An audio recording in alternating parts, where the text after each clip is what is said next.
de las reacciones, ¿ok? Entonces tiene que ver con los diferentes tipos de reacciones que podemos ver, reacciones homogéneas, reacciones heterogéneas, ¿no? La cinética, ¿no? La ley de Fick, ¿no? Y diferentes conceptos que vamos a ir desarrollando y vamos a darle, y vamos a comenzar a entenderlo, ¿no? Vamos a comenzar a entenderlo para que luego cuando ingresemos a la parte del proceso, ¿no? Ya a la parte de la extracción por solventes, ¿no?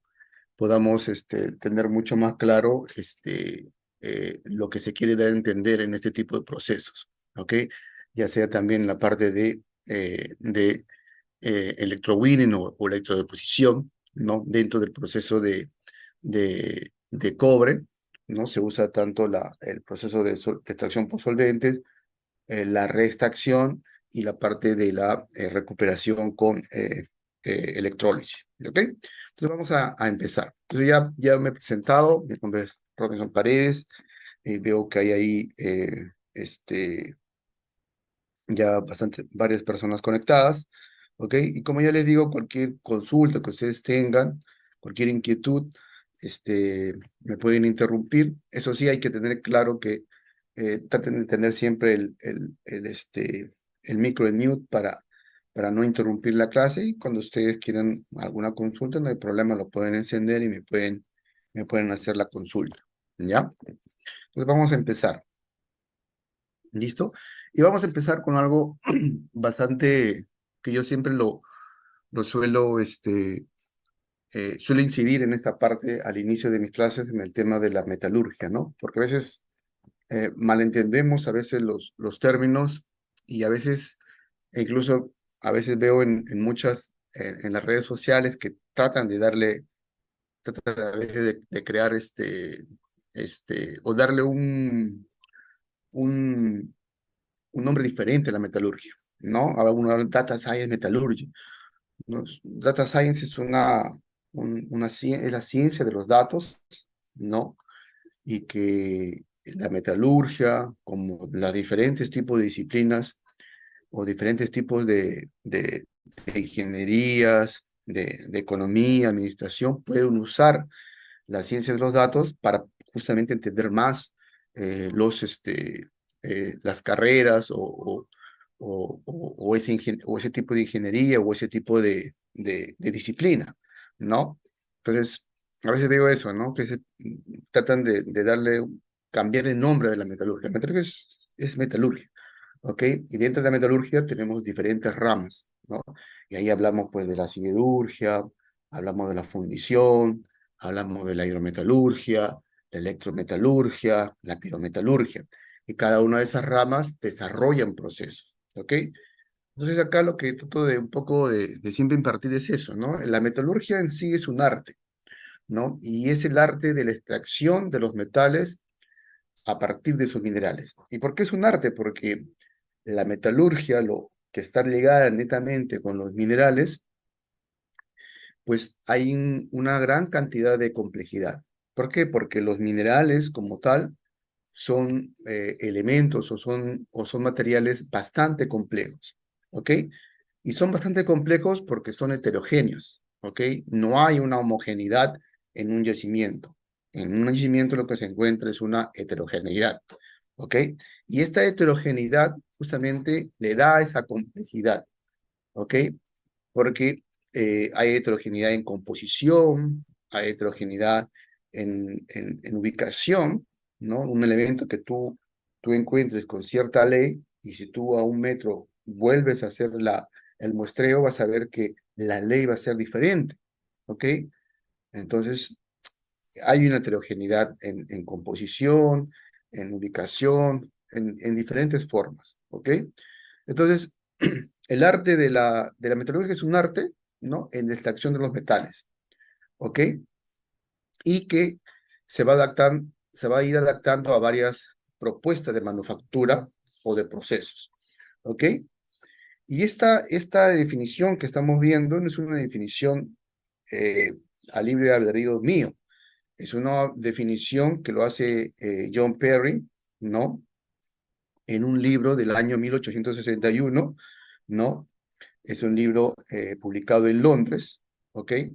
Y él, él habla sobre este tema de, de, de la metalurgia, e incluso en ese tiempo, en el libro de John Perry, y que nosotros podemos ubicarlo, por ejemplo, en la internet, en Google Books, ¿ok?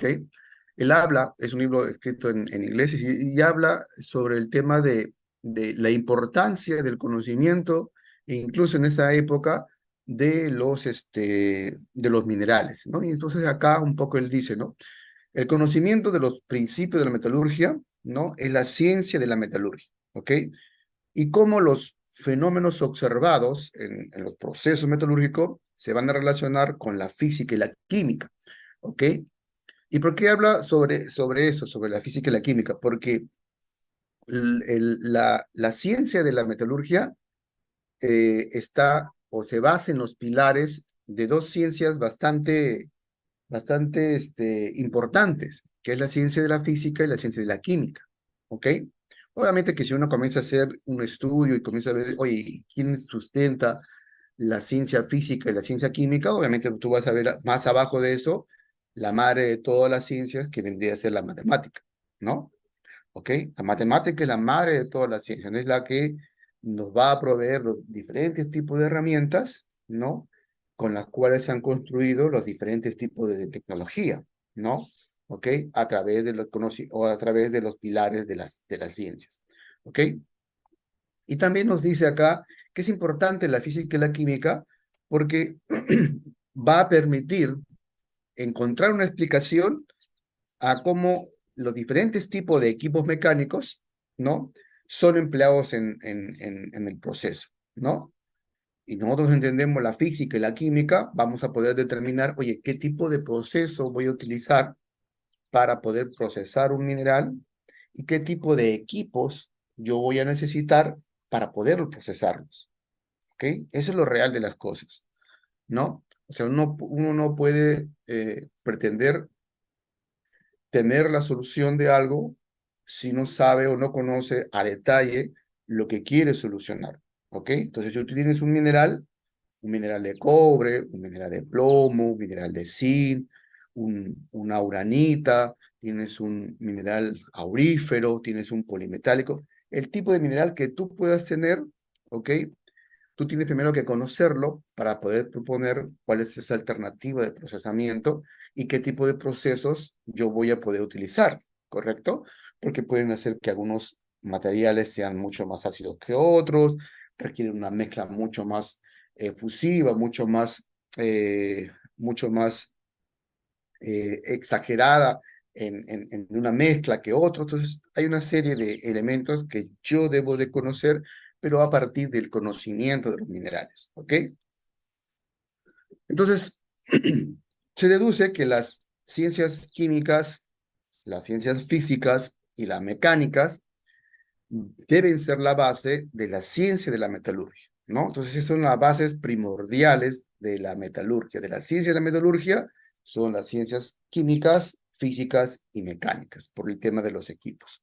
¿Okay? Entonces, esto es lo que nos dice John Perry en su libro de metalurgia. Entonces, algo también bastante interesante que nosotros, o que se ve en el libro de John Percy, es que el hombre que lleva a cabo procesos, ¿no? Y él habla acá, ¿ok?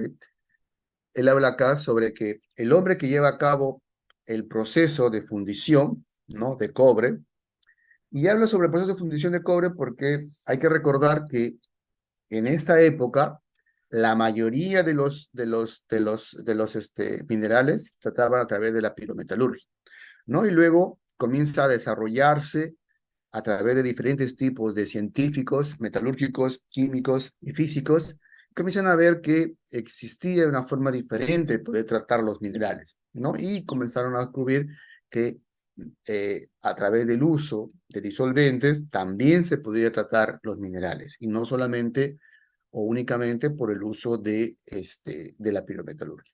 Entonces él habla en función a su realidad de esa época, ¿no? Y él dice, ¿no? El hombre que lleva a cabo el proceso de fundición del cobre, ignorando estos hechos, tiene simplemente el conocimiento empírico en contradicción con un conocimiento científico del arte de la fundición del cobre. Entonces, él lo que nos quiere dar a entender es que si nosotros solamente nos quedamos con el tema empírico, ¿ok? Como el tema de las personas o los operadores que trabajan y saben mucho acerca del tema de cómo, por ejemplo, flotar, cómo fundir, cómo tratar un cierto tipo de mineral, pero no tiene esa base o no busca el entendimiento científico, entonces simplemente tendrá un conocimiento empírico, ¿no? Entonces lo ideal y la mayoría de las, de los libros que nosotros conocemos o de la información que encontramos en las bibliotecas, en la internet, es la base o se sustenta en un conocimiento muchas veces empírico y que luego han empezado a preguntarse, oye, pero esto funciona de esta manera y yo lo veo, lo he realizado, pero ¿qué cosa sustenta esta forma de cómo yo puedo hacer el trabajo, ¿no? Entonces, ese conocimiento científico que está detrás de este conocimiento empírico, de este fenómeno, es justamente lo que nos habla acá John Percy en el tema de que debemos adelantarnos, no solo quedarnos en el tema del conocimiento empírico, porque simplemente seríamos operadores de algo, ¿no? Entonces, si queremos tener un mayor entendimiento de las cosas y poder proponer soluciones, tenemos que tener un sustento científico, ¿ok? Entonces, este esquema que vemos acá, voy a poner acá quiero poner acá está, el puntero, ok, acá está. Entonces, este esquema que ustedes pueden ver acá, es un esquema que lo he realizado y que un poco trata de resumir cómo la metalurgia ha ido avanzando, ¿ok?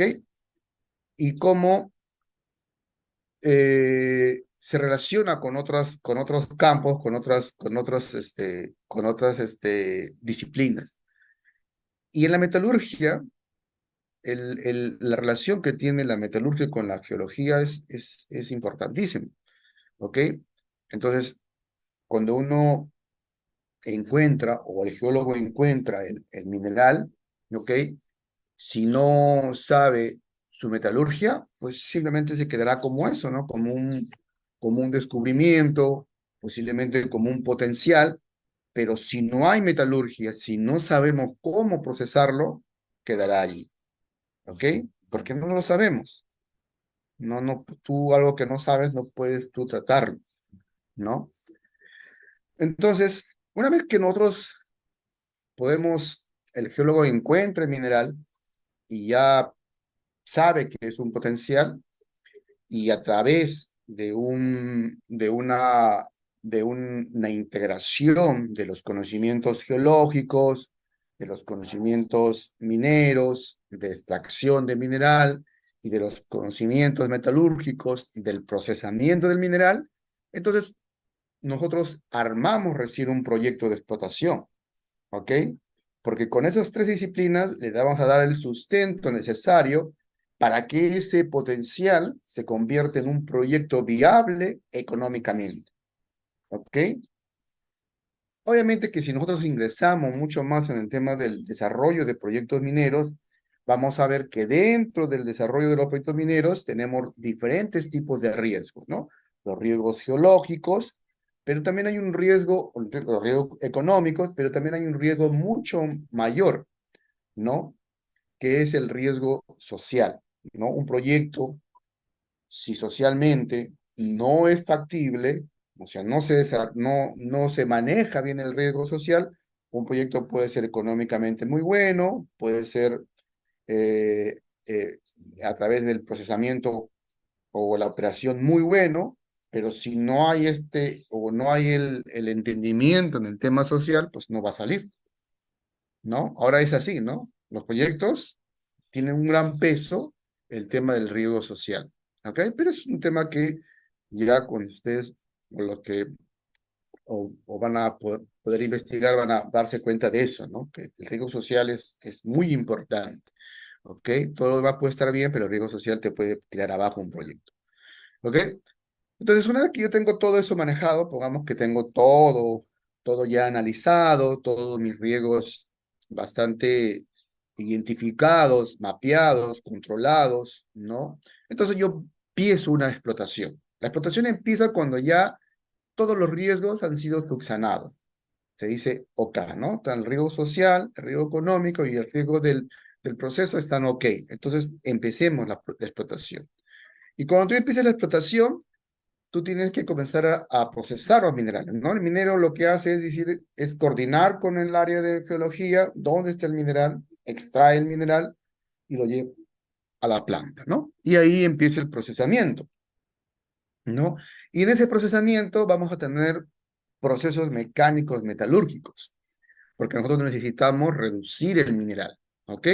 Entonces, cuando nosotros reducimos el tamaño de un mineral, ¿no? Ya incluso desde la misma voladura, estamos hablando de una conminución, una reducción del tamaño, ¿ok? Entonces estamos hablando de una transformación física, ¿no? Y hablamos de una conminución, ¿no? Incluso podemos ampliar eso, es decir, desde la voladura empezamos a hacer la conminución y hablamos ahí de una transformación física o una conminución seca, que vendría a ser el chancado, donde la cantidad de humedad debe ser la mínima posible y una conminución húmeda que se ve en el tema de la molinda. Incluso la molinda también puede ser seca. Ok, no es usual en minería, pero sí yo he trabajado en algunas mineras donde se hace molienda en seco, pero usualmente la molienda en seco es para el tema del procesamiento de cemento o de otro tipo de agregados. Ok, entonces la conminución es un proceso que no es exclusivo de la minería en el tema de la minería metálica, sino también es algo exclusivo o es algo que se usa mucho en la minería no metálica, en el tema de los agregados, ¿ok? Hablamos de cemento, hablamos de cal, ¿no? Realizamos mucho el tema de la molienda en seco. Y luego viene la concentración, ¿no? Y la concentración es un proceso físico-químico, ¿no? Y ahí hablamos de la flotación, también podemos hablar sobre fenómenos netamente físicos como la concentración gravimétrica y la concentración magnética, ¿ok? Pero también vemos que cuando nosotros comenzamos a hacer este tipo de análisis del procesamiento, vamos a ver que la roca como tal, se tiene que considerar como una roca total. En realidad la roca total es una base filosófica que sustenta el tema de la geometalurgia. Y lo uso acá porque mucho más allá de que sea una base filosófica de la geometalúrgica, el concepto de la roca total, es algo que siempre hemos considerado, pero nunca lo hemos dicho en su momento, ¿no? Porque en sí lo que nosotros tratamos es una roca como tal. Obviamente que esa roca contiene elementos que a nosotros nos interesa, ¿no? Pero la roca viene con todo. No es como cuando uno habla, ¿no? Viene con el mineral que nos interesa o con el metal que nos interesa, pero también viene con elementos secundarios, con la ganga. Entonces, lo que yo trato de hacer, o lo que tratamos de hacer a lo largo de todo el desarrollo del proceso, es justamente tratar de separar estos dos elementos, ¿correcto? Y entonces acá un poco lo que se indica es que, oye, si tú tienes una roca, pues va a venir con los elementos que yo quiero recuperar, posiblemente el plomo, el fierro, pero si es una roca sulfúrica o un sulfuro, va a venir con el azufre, ¿no? Va a venir con piedra caliza, va a venir con cuarzo, va a venir con silicato, va a venir con una serie de elementos que son parte de la propia roca y que yo voy a tener que ver, oye, ¿cómo lo puedo tratar? ¿Cómo lo puedo separar? Y ese es el arte real que nosotros, lo que se practica en la, en la planta, ¿ok? Y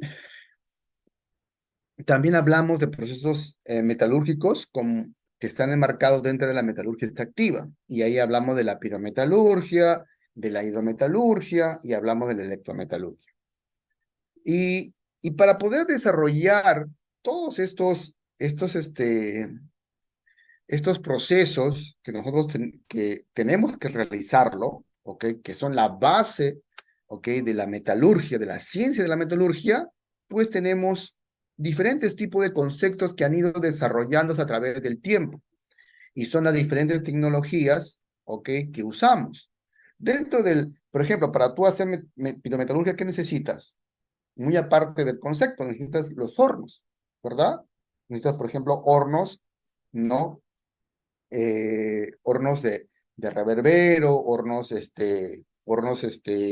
convertidores, etcétera, ¿no? Diferentes tipos de hornos. Si hablamos, por ejemplo, de netamente la pirometalurgia, que podemos ahí enmarcar al tema de la fundición de oro plata, podemos hablar de la fundición de cobre, podemos hablar de la siderurgia, podemos hablar de eh, las fundiciones eh, para obtener, por ejemplo, aluminio u otro tipo de elementos.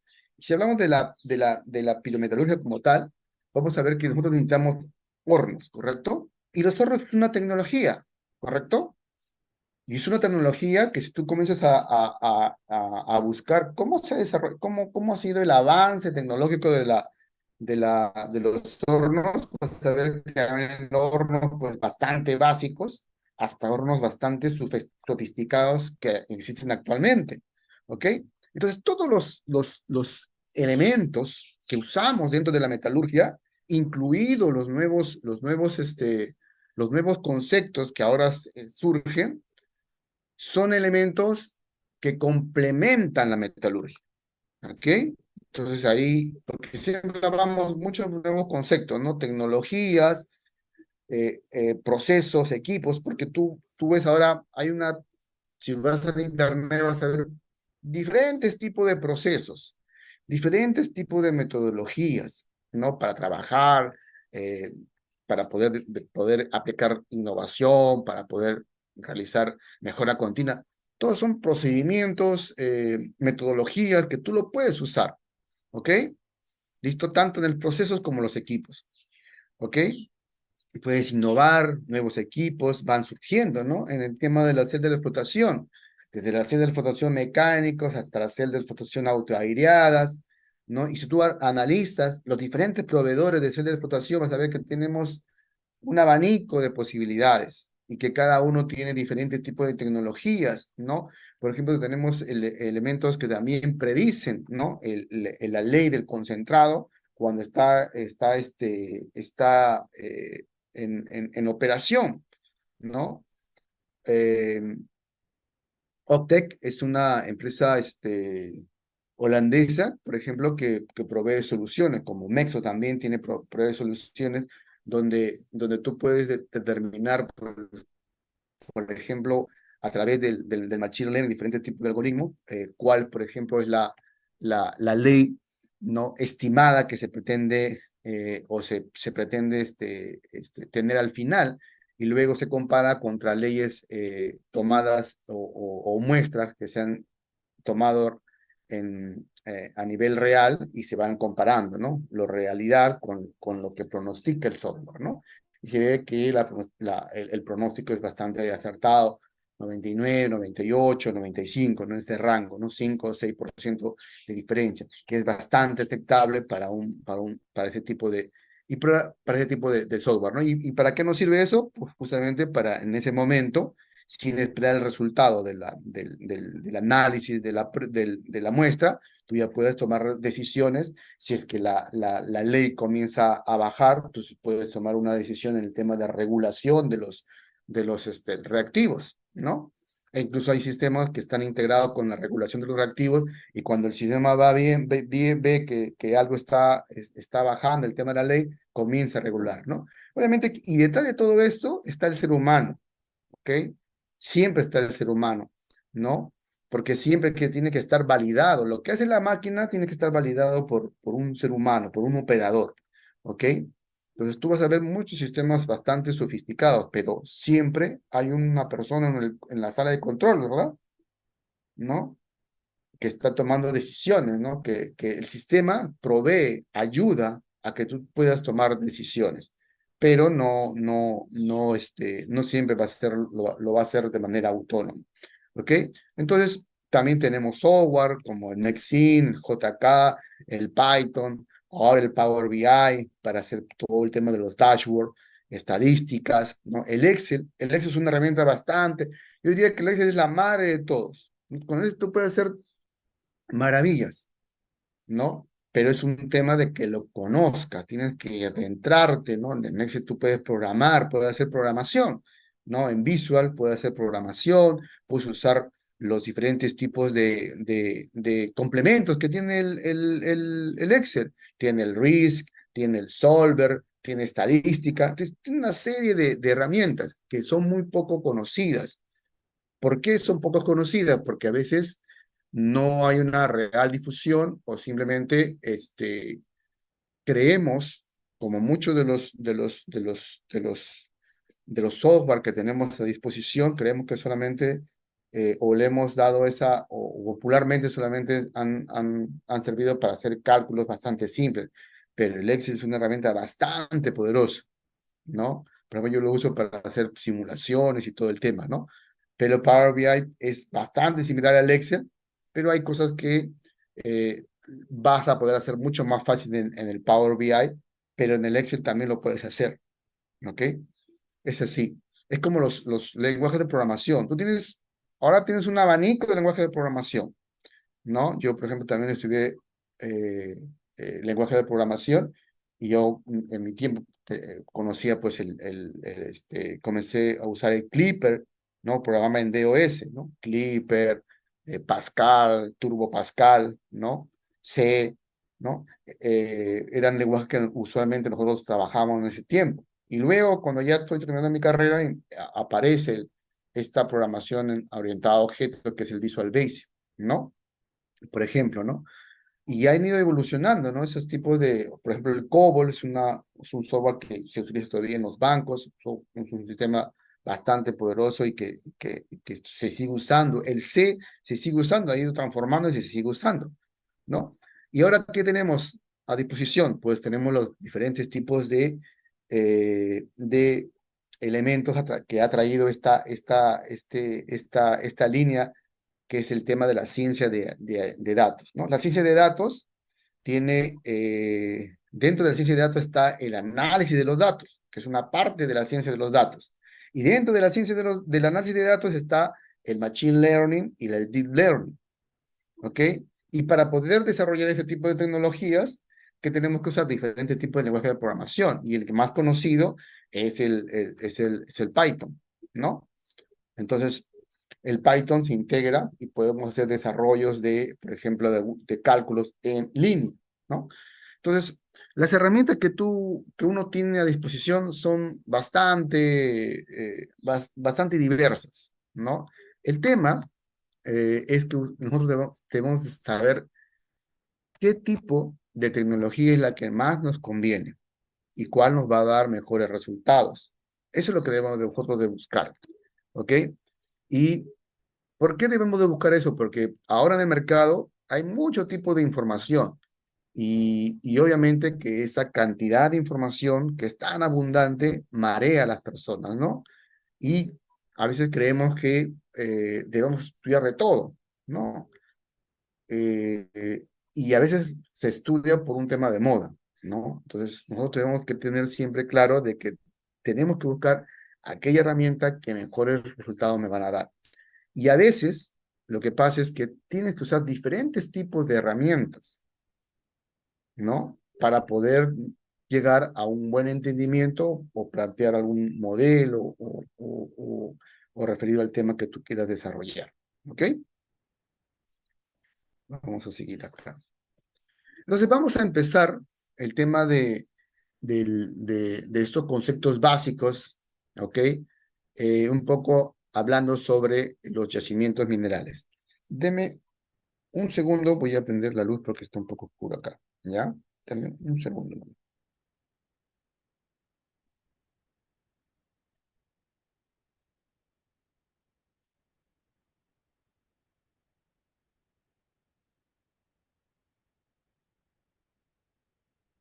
Ya, listo.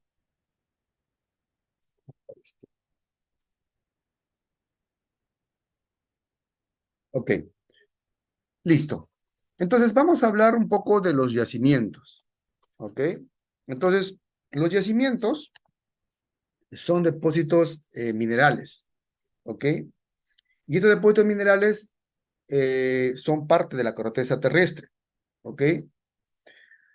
Y estos yacimientos han sido provocados por diferentes tipos de procesos geológicos que se han ido desarrollando a través de millones de años en la formación de la Tierra, ¿no? Obviamente que algunas zonas del planeta han sido más favorecidas que otras zonas, ¿ok? Eso es lo real, ¿no? Entonces, gracias a Dios, el Perú, pues es una zona bastante favorecida, donde tenemos diferentes tipos de metales, ¿no? De minerales. Tenemos oro, tenemos cobre, tenemos plomo, tenemos estaño, ¿no? Tenemos plata, tenemos también uranio en la parte del sur del Perú, ¿no?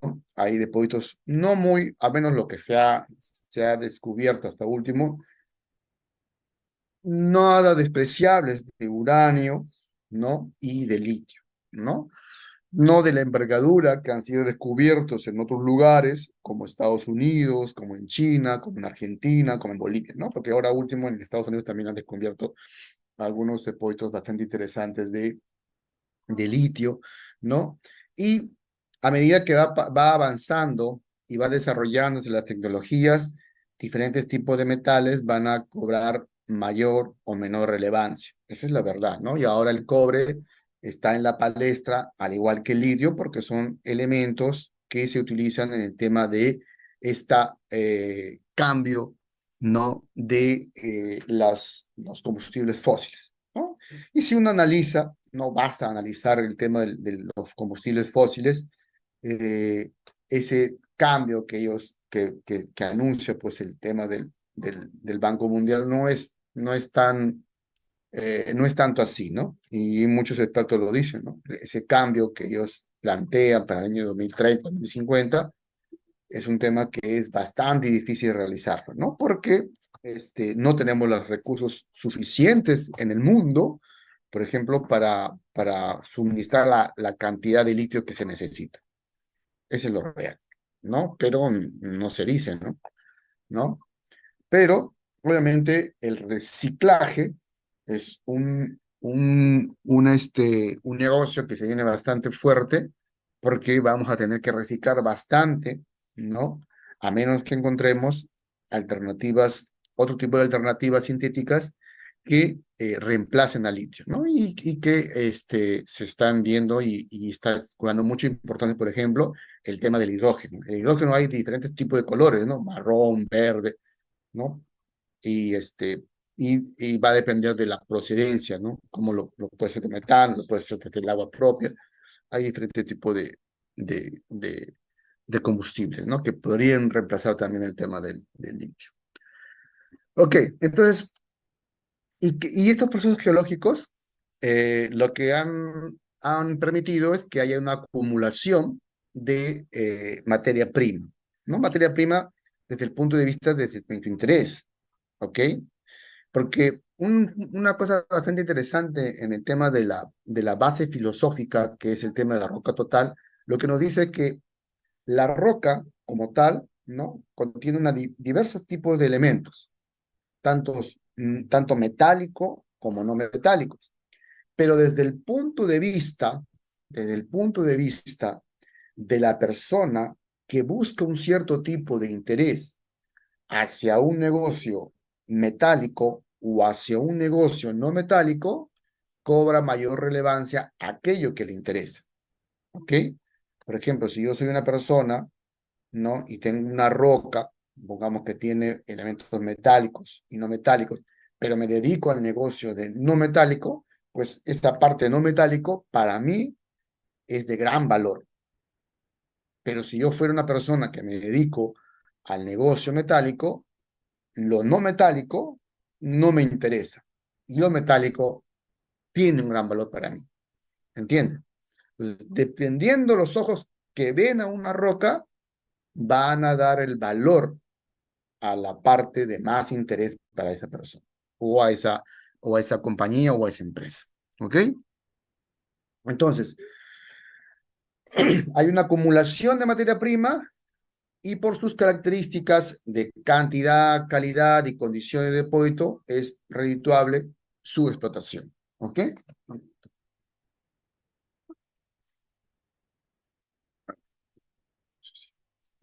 Viendo algo, a ver.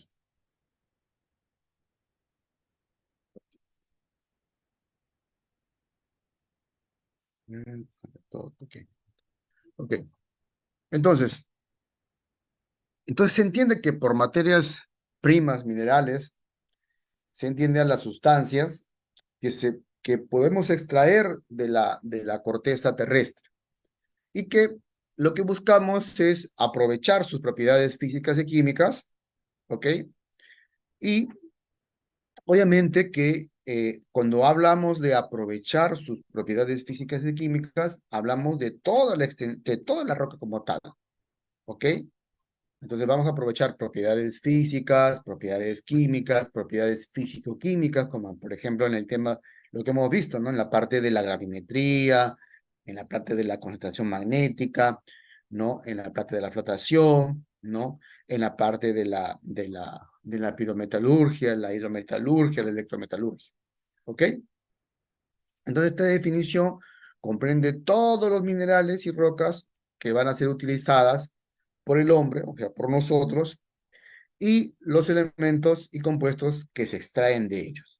¿Ok? Entonces van a haber diferentes elementos que yo los voy a extraer, que nosotros vamos a extraer de esas rocas para poderlos usar, ¿no? Y desarrollar las tecnologías que estamos desarrollando, ¿no? ¿Ok? Entonces, a medida que ha ido pasando el tiempo, las tecnologías se han ido desarrollando porque hemos usado los diferentes metales que tenemos en la corteza.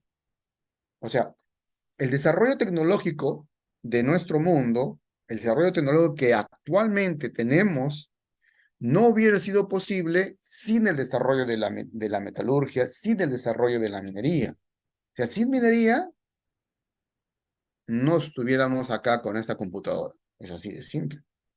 Entonces, a veces no se entiende mucho, ¿no? Cuando hay estas personas que hablan o son medioambientalistas, ¿no? Al extremo, ¿no? Nadie dice que no se cuide el medio ambiente, debe cuidarse el medio ambiente, pero esas personas extremistas, ¿no? O esas personas que están en contra de la minería. Hay que estar en contra de la minería ilegal, eso es, todos estamos de acuerdo con eso, pero no de una minería formal, ¿no? No de una minería que cumpla la normativa que se exige, ¿no? ¿Por qué? Porque la minería es importante para el desarrollo de nuestro mundo, ¿no?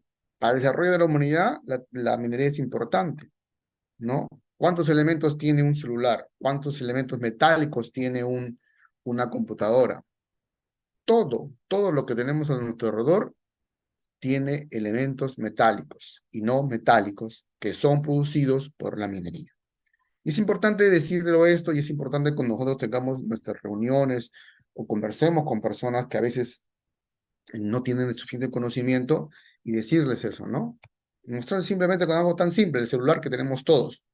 En este celular hay elementos metálicos y no metálicos que son producidos que han sido producidos por una mina. Entonces, si no existiera esta mina, pues no tendría celular. ¿No? Entonces es importante eso, ¿no? A veces hay personas que son muy intransigentes y eso no permite, pues, el desarrollo de los proyectos, como sabemos acá a veces en el Perú. Entonces, todos los elementos químicos están distribuidos en la corteza terrestre, ¿ok? Entonces, eh, y como es una gran cantidad de metal, o sea, cuando uno ve los libros incluso en los libros de Asimov, por ejemplo, ¿no? Donde habla sobre la Tierra Asimov, ¿no? Habla sobre el tema de la distribución, o las leyes o la concentración de minerales que tenemos en la corteza terrestre, de diferentes metales, ¿ok? Pero lo cierto es que en muchas zonas está acumulado, ¿no? ¿Ok? Si tú una gran masa, ¿no? Eh, toda esta cantidad de material lo divides en esta gran masa que es la Tierra, obviamente que la concentración va a bajar.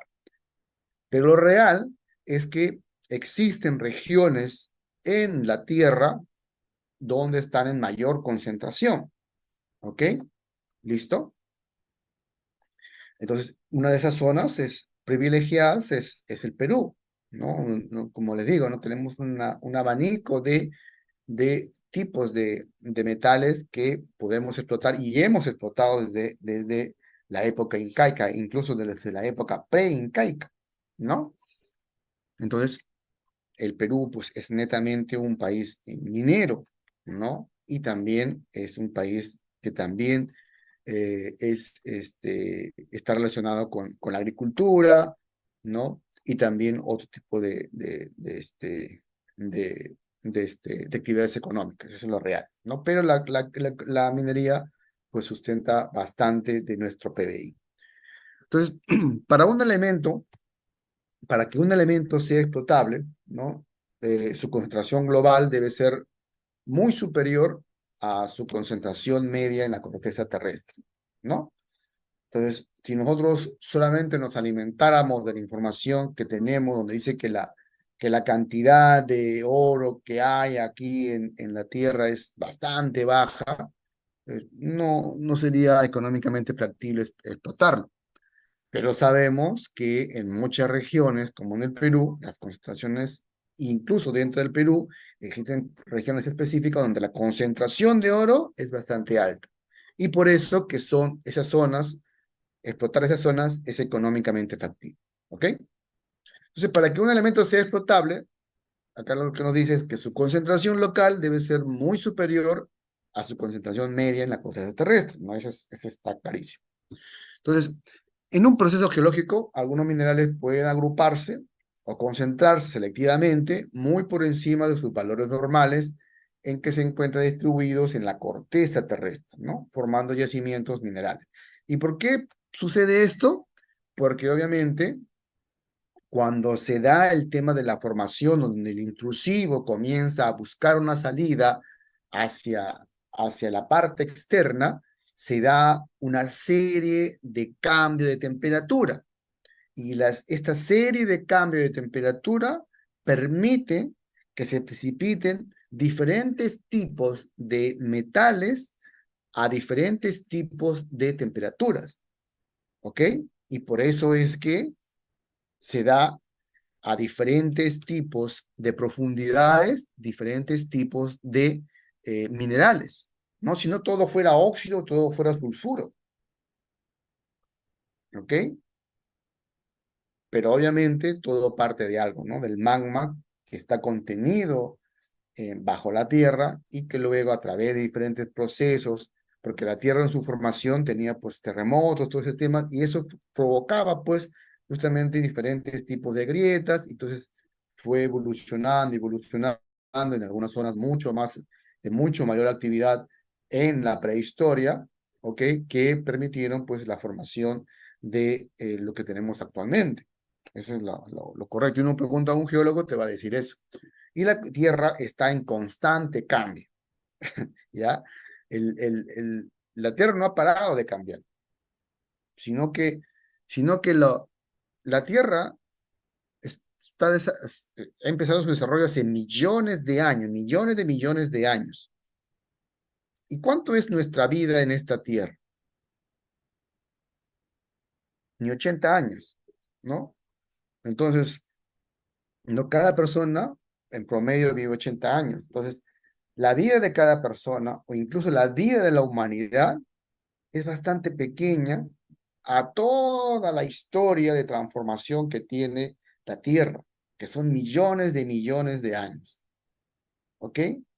Entonces, la Tierra va a seguir cambiando.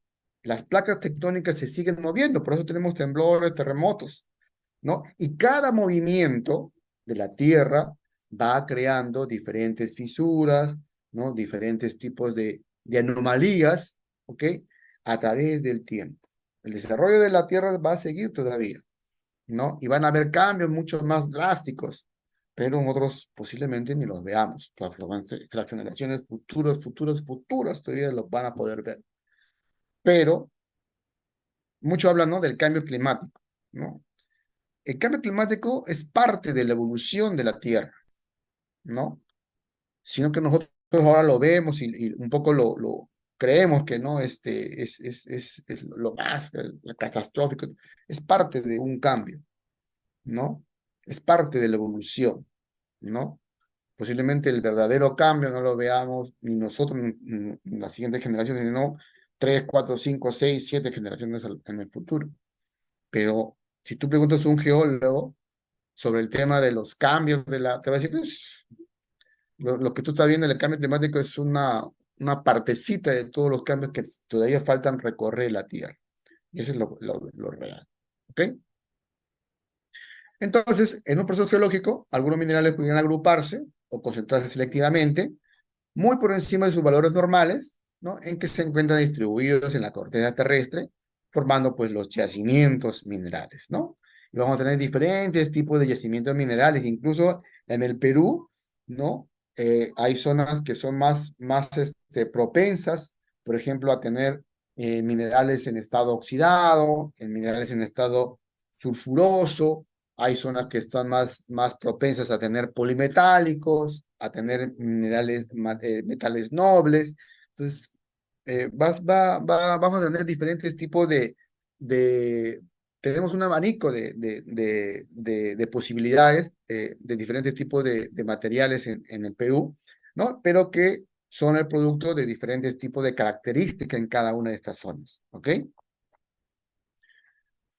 Entonces, lo cierto es que los yacimientos mineros son anomalías, ¿no?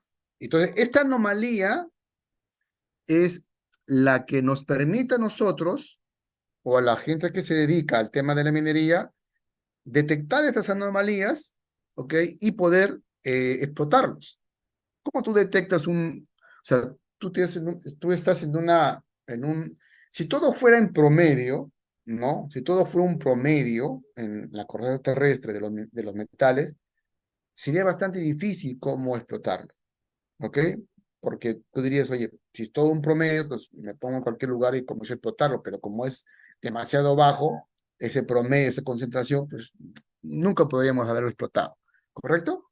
Entonces ahí surge el tema, la concentración. Entonces van a haber zonas donde va a ser más concentradas que en otras. Pero ¿cómo detectas esa concentración?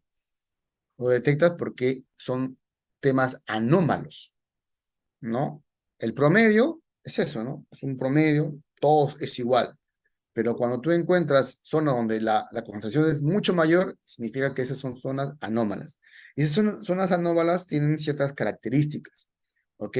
Que son identificadas ya sea por un rastreo satelital, por el tema de un rastreo aéreo. Por ejemplo, los geólogos comienzan a detectar, por ejemplo, hacen un rastreo satelital, ciertas anomalías, ciertas zonas donde incluso zonas que están cubiertas, por ejemplo, de vegetación, y hay zonas donde la vegetación no tiene tiene menos cantidad de vegetación que otras. Entonces, hay ciertos indicios que te pueden decir, oye, ahí hay algo que puede ser mineral, ¿no? Y una vez que tú tengas esa, este, esa sospecha, por así decirlo, ¿no? Y en base también a toda la cantidad de información que se alimenta al Ingemet, ¿no? Porque, eh, eh, ¿para qué tenemos, por ejemplo, el Instituto de Geología en el Perú? ¿Para qué lo tenemos? ¿Simplemente porque queremos tenerlo? No, el Instituto de Geología en el Perú cumple una función, y la función del instituto es recopilar información. ¿Y por qué recopilar información? Para poder tener un mayor entendimiento de la geología de nuestro territorio. ¿Y por qué queremos entenderlo? Porque queremos determinar, oye, cuáles son los diferentes tipos de elementos que tenemos en el Perú, incluidos los minerales, ¿no? Entonces, incluso hay muchos estudios, hay muchos que desarrollan, por ejemplo, geología distrital, geología regional. Entonces, de todo eso se va alimentando el geólogo, ¿no? Y va descubriendo este tipo de anomalías. Y una vez que se tiene cierta sospecha de alguna zona, comienzan a hacerse algunos estudios físico-químicos, ¿no? O mejor dicho, geofísicos, ¿ok? Geofísicos. Entonces, estos estudios geofísicos lo que tratan de determinar es, netamente hacen estudios geofísicos en función al fierro, ¿no? Porque es un elemento que nos va a dar indicios de un tipo de alteración para poder nosotros explotar, ¿no? Una vez que tengas esos indicios, comienza la campaña de perforación, 1000, 2000, 3000, 4000, 5000, 10.000 metros, ¿no? Dependiendo la cantidad de metros lineales de perforación, ¿no? Un proyecto va a ser mucho más factible, ¿no? Si tienes un proyecto que tiene 1000 metros, bueno, son 1000 metros nada más de perforación, ¿no? Pero si tú tienes un proyecto que tiene 10.000 metros de perforación, obviamente que ese es mucho más complicado, ¿no? Entonces hay muchas páginas, por ejemplo, en Internet, no muchas páginas, hay una página, ¿no? Donde, por ejemplo, tú puedes ver los diferentes proyectos, por ejemplo, en Canadá, y puedes determinar las empresas o las juniors que se dedican al tema de la exploración, ¿no? ¿Cuántos metros perforados tienen, ¿no? Entonces, por ejemplo, ellos dicen, ¿no? Tal junior exploró tal zona, ¿no? Y encontró oro. Y, por ejemplo, ¿no? Y perforó 5.000 metros, ¿no? ¿Y por qué es importante esa información? Porque esa información permite al inversor, ¿no? Chequear, o sea, o ver si confía en esa empresa, porque muchas de esas empresas están cotizadas en la bolsa, ¿no? Pues ahora tenemos el tema del George, de diferentes tipos de, de entidades que controlan el tema de la información, porque en el transcurso de la historia de la minería han habido muchas empresas o muchas personas que han vendido proyectos, pero falseando información. Entonces, el George y los otros tipos de entidades lo que buscan es justamente eh, evitar que las personas, ¿no? O los inversores sean engañados por personas falseando información, ¿no? Entonces, por ejemplo, George tiene que haber diferentes tipos de personas calificadas que son certificadas para poder justamente analizar los diferentes tipos de perforaciones, ¿no? Analizar el tema geológico, ¿no? Entonces, mientras las personas sean de más calificadas o de mayor experiencia, un proyecto también tiene una mayor validez, ¿no? Entonces, hay muchos temas en minería bastante interesantes que se ven pues en el tema del desarrollo de proyectos, ¿no? Pero que es necesario al menos conocerlo de manera como cultura general para poder determinar, oye, cómo es que los proyectos se validan, cómo se va llegando a dar una viabilidad a un proyecto, ¿no? Entonces, hay muchos fenómenos muy variados de enriquecimiento y empobrecimiento de carácter local que van a afectar la concentración de diferentes elementos químicos en diferentes maneras, ¿no? ¿Ok? ¿Por qué? Porque, por ejemplo, hay muchos, a través del tiempo, muchas de las zonas, por ejemplo, que han sido muy expuestas a los diferentes, al clima, ¿no? Han ido degradándose y los sulfuros han ido oxidándose. Y ha pasado mucho más tiempo el tema de las zonas pluviales, han ido posiblemente lavando la roca y han ido generando pues diferentes tipos de zonas donde hay, por ejemplo, ahora lavaderos de oro, ¿no? Por ejemplo, tenemos lavaderos de oro o oro grueso, como les conocemos. ¿Dónde tenemos eso? Tenemos en Puno, en las zonas altoandinas, ¿no? ¿No? Ahí tenemos en Puno, tenemos en Madre de Dios, tenemos en la ribera del Río Santa. Hay muchos sitios. Por ejemplo, hay uno que está en la parte mucho más alta, cerca de los glaciales, que es la parte de Puno, y zonas bastante bajas a nivel del mar, que son en Santa, ¿no? O Madre de Dios, ¿no? Pero cada uno tiene un diferente tipo han habido diferentes tipos de eventos, ¿ok? Entonces, es importante también conocerlos. ¿Qué más tenemos acá? Diferentes tipos de magma que interactúan con rocas encajantes. Las rocas encajantes son las que obviamente son rocas mucho más resistentes, pero que obviamente al tener un contacto con el magma van a sufrir diferentes tipos de transformación y de precipitación de metales, ¿no? Porque las temperaturas, en diferentes tipos de temperaturas hay diferentes tipos de cambios hay metales que se van a comenzar a precipitar a diferentes tipos de temperatura, ¿no? Y es por eso que se habla de estos elementos encajonantes que pueden incluso afectar de manera sustancial el tema de los elementos que se van a solidificar, ¿no? Entonces acá nos habla de diferentes tipos de magma que interactúan con rocas encajantes, formación de rocas sedimentarias y metamórficas y que implican transformaciones pues químicas y mineralógicas. ¿Ok? Entonces, el concepto de yacimiento mineral está asociado generalmente a minerales metálicos, ¿no? Lo que los metalurgistas trabajamos, ¿no? Que es el cobre, el oro, el plomo, el plata y otros elementos, ¿no?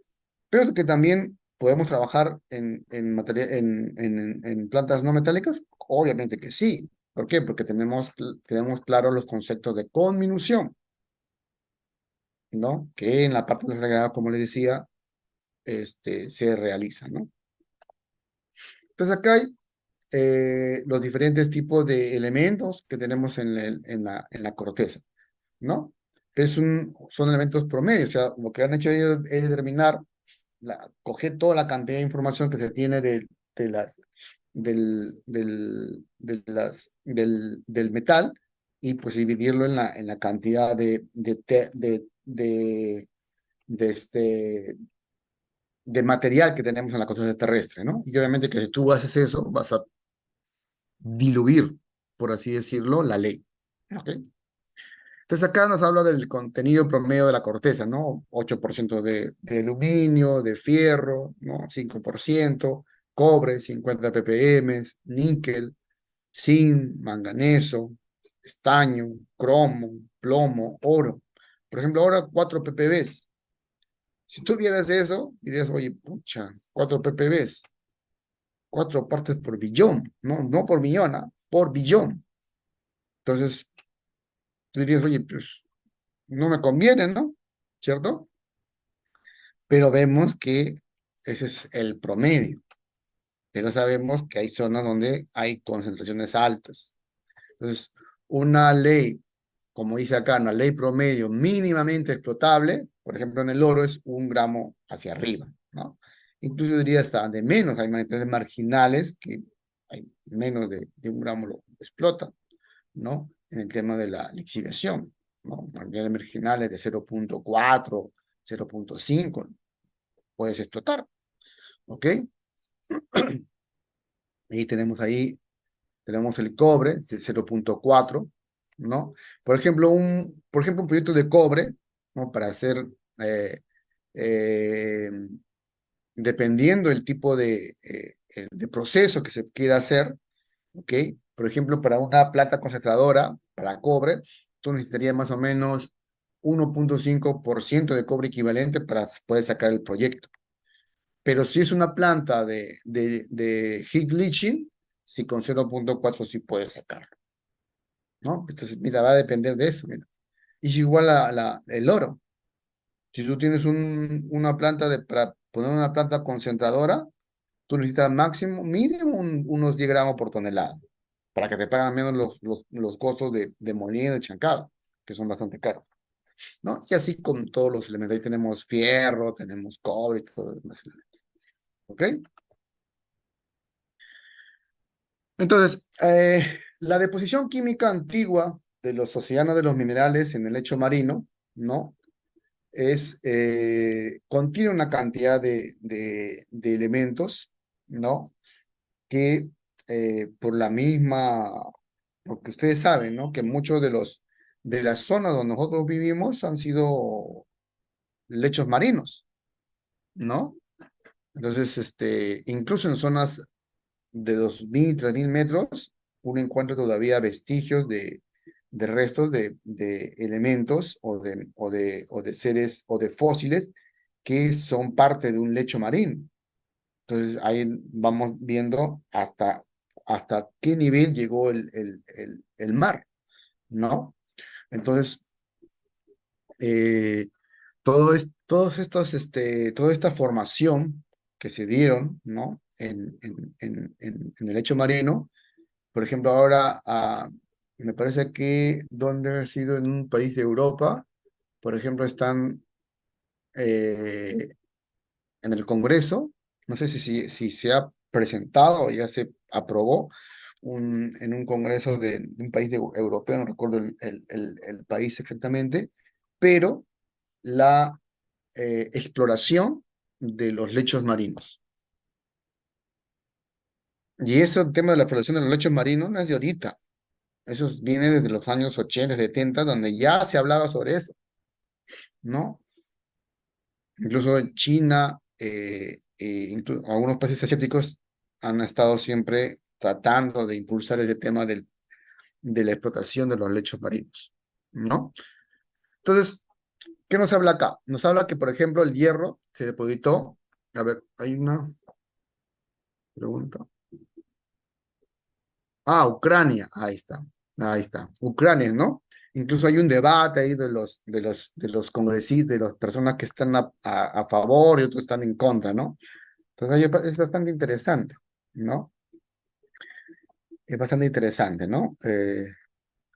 Y si queremos irnos más allá, pues podemos también hablar sobre el desarrollo que se está haciendo. Por ejemplo, ustedes ingresan a YouTube y buscan, por ejemplo, videos de la NASA, de sus propuestas de cómo explotar, por ejemplo, explotar los minerales que contienen los cometas, ¿no? Entonces ellos están desarrollando diferentes tipos de tecnología o ideas de cómo poder captar todos esos minerales que traen los diferentes cuerpos, asteroides, cometas que circulan alrededor de nuestro planeta y poder extraer el mineral, ¿no? Entonces es un paso, es algo de lo que ellos están estudiando, por ejemplo, de cómo poderlos explotar, ¿no? Entonces, el desarrollo de la tecnología va a seguir, ¿no? Va a seguir, ¿no? O sea, eso no es algo inherente a la humanidad, ¿no? Pero tenemos que esperar pues mucho tiempo para poder ver realmente la explotación como tal, ¿no? Entonces, en el tema de los lechos marinos, ¿no? Por ejemplo, el hierro se depositó en capas en el fondo del mar hace miles de millones de años como un óxido de mineral, ¿no? Como hematita, ¿no? Y hoy en día estas capas de roca de hierro están enriquecidas, se llaman formaciones de hierro con bandas, y son una fuente importante de mineral de hierro, por ejemplo, en Australia, en Canadá y Brasil, ¿no? Entonces, nosotros fuimos un fondo marino, a través del tiempo comenzó a evaporarse esta cantidad de agua, ha pasado toda una serie de procesos y esos fondos marinos pues quedaron al descubierto, ¿no?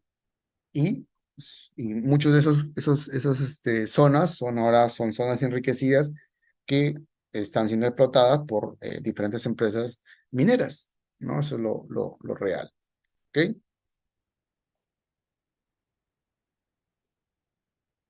Entonces, los yacimientos mineros, por ejemplo, hidrotermales, se, se forman cuando los minerales se depositan y se concentran a partir de aguas calientes, ¿no? Hidrotérmicas, ¿no? Que se sobrecalientan mediante el magma fundido y ascienden a la, este, a la superficie de la Tierra, ¿no? Entonces, acá tenemos el magma, ¿no? Que justamente busca una salida a la superficie y pueden haber fisuras que se hayan formado por diferentes tipos de eventos, ¿no? Y por donde hay una cantidad de agua, ¿no? Que puede ir circulando. Entonces, como acá tenemos una cantidad de magma y hay una generación de calor por convención, ¿no? Obviamente que este calor, ¿ok? Que va a pasar a través de estos materiales, pues van a calentar esta cantidad de agua, ¿no? Y van a darse diferentes tipos de procesos. Y netamente esos tipos de procesos, ¿ok? Son los que permiten la formación de diferentes vetas de mineral como el oro, la plata, el cobre y otros elementos, ¿no? ¿Ok?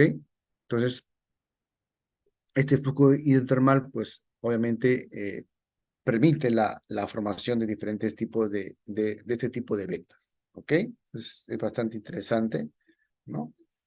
Estas formaciones. Entonces, los yacimientos de minerales aluviales están formados por los estragos de la intemperie en la tierra, ¿no? ¿Por qué? Porque la madre de todo tipo de minerales son los sulfuros, ¿no? Y los sulfuros han sido expuestos a la intemperie, ¿no? A través de millones de años, ¿no? Entonces, a través, por las condiciones climáticas, han ido degradándose, ¿no? Y justamente han ido deteriorándose, ¿no? Entonces, lo que se ha estudiado es que justamente la lluvia y otros elementos han ido lavando estos minerales y han ido, pues, fluyendo a través de los cauces de los ríos, ¿no? Entonces, usualmente, si tú ves un cauce de río, eh, por criterio, ¿no? Uno va a saber que si son metales pesados, van a quedarse en las zonas más entrampadas, ¿no? En las curvas o en zonas bastante sinuosas, ahí puede quedarse atrapado este mineral, ¿no? Entonces, y lo que hacen, como se sabe, es lavar el oro que hay, o ese lodo que hay en los ríos, ¿no? ¿No? A través de canaletas o usan dragas, ¿no? Como se ve, o se ha visto cuando se ven las noticias, a veces el tema de la denuncia de los mineros ilegales, ¿no? Incluso hay una serie, incluso en cable, cuando uno puede ver ahí cómo los mineros, por ejemplo, o pequeños mineros artesanales de Canadá o de Estados Unidos explotan el mineral, ¿no? Entonces allá es diferente, ¿no? Ahí tienen que, obviamente, para poder explotar, tienen que hacer una serie tener una serie de permisos, ¿no? Y ellos pueden ir a una zona, dragar o usar trommels para poder aprovechar el oro que pueda tener esa zona, ¿no? Entonces es diferente la, la legislación. Entonces las rocas que contienen minerales metálicos se degradan, ¿no? Por el desgaste, se erosionan y se transportan por partículas de granito, grava, arena, en arroyos y en ríos, ¿no? Lo que les decía. Entonces, los minerales más pesados, como el oro, el platino, el estaño y el uranio, se depositan en el fondo de las corrientes y ríos donde se van a comenzar a concentrar a través del paso del tiempo. ¿Ok? Entonces, esta es la razón por la cual los lechos de los arroyos antiguos y actuales son donde los buscadores de oro o de metales buscan pues pepitas de oro o de otros minerales pesados, ¿no? Entonces, eso es un poco la teoría o en qué se fundamenta y es bastante aceptable eso de ahí, ¿no? Entonces, por eso tenemos muchas zonas en el Perú donde se recupera ese tipo de material, ¿ok?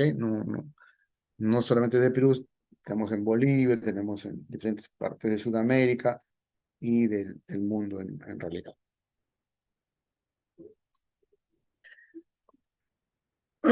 Entonces vemos que el tema de los yacimientos son importantes, ¿no? Un poco tener una idea al menos general del- de los yacimientos minerales, ¿no? Y que son importantes pues para el desarrollo de la hidrometalurgia y en realidad de la metalurgia. Entonces, en la naturaleza, la riqueza de minerales se encuentra formando parte eh, de diversas formaciones, como se ha indicado, ¿no? Y de estructuras, obviamente, litográficas, ¿no? Que son propias de la cruzada terrestre. Entonces ahí los geólogos descubren este tipo de anomalías, ¿no? Luego pasa a través de una evaluación técnica, ¿no? Y para hacerlo de manera bastante lineal, ¿no? Porque obviamente que hay más otro tipo de evaluaciones que sigue un proyecto. Y luego ya viene al tema de la explotación, ¿no? Y para explotarlo vamos a usar diferentes tecnologías que van a estar vinculadas al tema de la explotación minera, que son tecnologías netamente pues de acarreo, ¿no? ¿Ok? Cómo explotar el mineral, ¿no? Cómo acarrearlo, cómo llevarlo de un punto a otro. Entonces ahí nuestros amigos los mineros les proponen diferentes tipos de metodologías, ¿no? O lo hacemos a través de un análisis, ¿no? O lo hacemos por faja, o lo hacemos por transporte, por camiones gigantes, por volquetes, y dentro de los volquetes pueden haber diferentes tipos de envergaduras, ¿no? Diferentes tipos de capacidades, ¿no? Entonces, el método de explotación ya es un tema que tenemos que evaluar. Y una vez que lo tenemos evaluado eso, ya viene el tema de la metalurgia, ¿no? ¿Qué tipo de metalurgia extractiva necesitamos? Necesitamos hacer una pirometalurgia, una electrometalurgia, una hidrometalurgia, una combinación de varias de ellas. ¿Qué necesitamos? ¿No? Entonces ahí vienen las pruebas metalúrgicas, diferentes test, ¿no? Que permiten, obviamente, buscar, ¿no? ¿Cuál es esa alternativa que debemos seguir para poder explotar, poder procesar este mineral una vez explotado? Y una vez que tengamos todo eso claro, vemos que el proyecto va a seguir su camino y vamos a poder producir, vamos a poder vender, vamos a poder pagar nuestros costos y vamos a poder tener una utilidad que vamos a poder pagar, pues obviamente a los accionistas que invierten en el proyecto, ¿no? Y en lo posible dar regalías al personal, ¿no? ¿Ok? Entonces ahí tenemos un esquema, ¿no? Donde habla sobre la geología, ¿no? Que ve las riquezas minerales, la explotación minera, que vendría a ser todo el tema del acarreo, de la forma como extraerlos, el mineral desde la zona que ha sido indicada por el geólogo, y luego llega a la metalurgia extractiva, donde está netamente relacionada al procesamiento del mineral. Entonces, en la naturaleza, normalmente los minerales con presencia de algún metal de interés económico se encuentran pues, en pequeñas concentraciones, por lo que es necesario realizar algún tipo de proceso de concentración, ¿no? Entonces, tú cuando explotas una mina eh, y dices que por ejemplo, ¿no? Vamos que explotamos una mina de oro o una mina de cobre, ¿no? Y tiene 1% o 0,5% de cobre equivalente y lo hacemos por heap leaching. Si tú lo vendes con esa cantidad, obviamente que no te será redituable, ¿no? O sea, no, si tú es un pago por esa ley, no te va a convenir. ¿No? Entonces, ¿cuál es el paso siguiente? Es concentrarlo, ¿no? Entonces, de un 1% de cobre que tienes, volverlo, no sé, pues 28% de cobre, ¿no? En un volumen mucho más pequeño, ¿no? Si yo tenía 1% de cobre en una tonelada, pues posiblemente cuando lo concentre tenga 30% de cobre en 200 kilos, 300 kilos o media tonelada. Entonces lo he concentrado, ¿no? Entonces, esta concentración, ¿ok? Tiene más valor que el mineral como tal, ¿no? Bastante loco, ¿no? Pero tiene más valor. Este mayor valor que tiene este mineral, ¿ok? O este concentrado, permite pagar todos los costos de transformación. Permite pagar el costo del acarreo, permite pagar el uso de reactivos para poder concentrarlo, permite pagar la energía que yo necesito en la molina, en el chancado, ¿ok? Permite pagar al personal, ¿no? Entonces, esta venta justamente lo que busca es eso, ¿no? Que este concentrado pague todos esos costos y me quede un monto en el cual yo lo puedo distribuir en todos los stakeholders que intervienen dentro del proceso, ¿ok? Y alrededores, ¿no? Obviamente que la comunidad misma también, el beneficio que llevan con ello, ¿ok?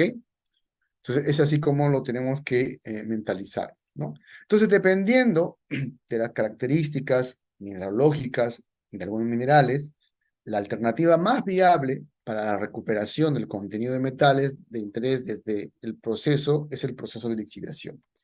¿Por qué? O sea, si lo vemos desde un punto de vista, oye, ¿cuál es el más fácil de hacer? En teoría, ¿ok? Porque nada es fácil en este mundo, este, y menos costoso. ¿Cuál sería? La lixiviación. ¿Por qué en teoría es fácil? Porque lo que tienes que hacer es extraerlo, ¿no? Obtener el metal que está dentro de la roca, ¿no? Luego reextraerlo, ¿no? Pasarlo cuando haces una extracción, si hablamos del cobre, ¿no? Tú lixives el mineral de cobre con ácido, ¿no? Obtienes una solución cargada, luego lo combinas con algún orgánico para poder extraerlo, o sea, sacar el metal que está en la solución hacia el orgánico, y luego nuevamente reextraerlo, sacarlo nuevamente del orgánico, pasarlo como electrolito y llevarlo al tema de la electroposición, luego va a haber una fundición, luego otra vez llegarlo a electroposición para tener cátodo de 99.99, ¿no? ¿Cierto? Todo el proceso, ¿ok? Entonces, le digo que en teoría más simple, porque cuando yo hablo de flotación, pues voy a hablar de chancado, de molienda, de flotación, etcétera. Entonces, más complicado, más cosas que ver. A ese sentido voy yo. Ok, pero una de las cosas que bastante importante dentro de la lixiviación y bastante compleja dentro de la lixiviación es el tamaño de grano. El tamaño de grano en el cual uno llega en una lixiviación, ya sea de oro o de cobre, por ejemplo, en el cobre, 3/8, 1 pulgada, puedes llegar y comenzar a lixiviar en pilas, ¿no? Pero el tema ahí es que en comparación con el tema de la flotación, tú la flotación tienes que llegar a un proceso de condición, ¿no? Donde el mineral lo vas a reducir. Entonces, al reducir un mineral, eh, busca dos objetivos principales. Un primer objetivo es que el mineral sea mucho más manejable como una pulpa, ¿ok? Y lo otro es que haya una uniformidad. Al haber una uniformidad de tamaño, ¿ok? Lo que va a suceder es que los procesos de separación sean mucho más rápidos. En cambio, en una granulometría de 1 pulgada, 2 pulgadas, 3 pulgadas, 4 pulgadas, 5, hasta 6 pulgadas que llega a la minería de oro en heap leaching, es mucho más difícil, porque lo que busca el proceso de lixiviación es que la solución, ¿ok?